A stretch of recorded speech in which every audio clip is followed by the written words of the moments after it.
বন্ধুরা দেখুন, আমার একটু ভুলের জন্য কিভাবে আমার পরিশ্রম ব্যর্থ হয়ে গেল। যিশুটা আমি বানিয়েছিলাম, কিন্তু কোনো কাঠের টুকরো দিইনি, সেজন্য বেঁকে গিয়েছে।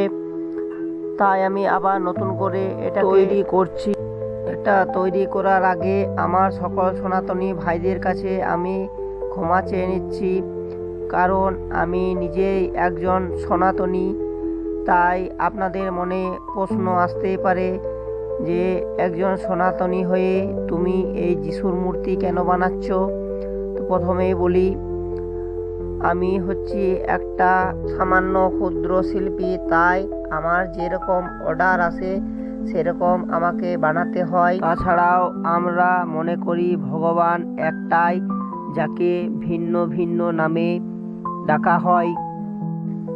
তো বন্ধুরা দেখুন, এটা আমি কীরকম মজবুতভাবে বানাচ্ছি।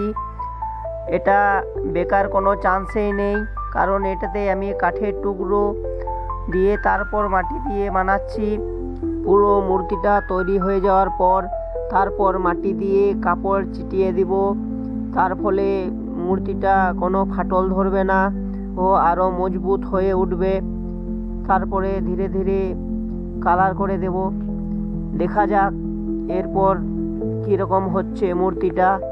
আপনাদের যদি ভালো লেগে থাকে তাহলে প্লিজ লাইক কমেন্ট করবেন এবং এইসব কাজ করার জন্য আমার উৎসাহ বাড়িয়ে দিবেন এবং আশীর্বাদ করবেন, যাতে এর থেকে আরও ভালো কিছু আপনাদেরকে উপহার হিসাবে দিতে পারি।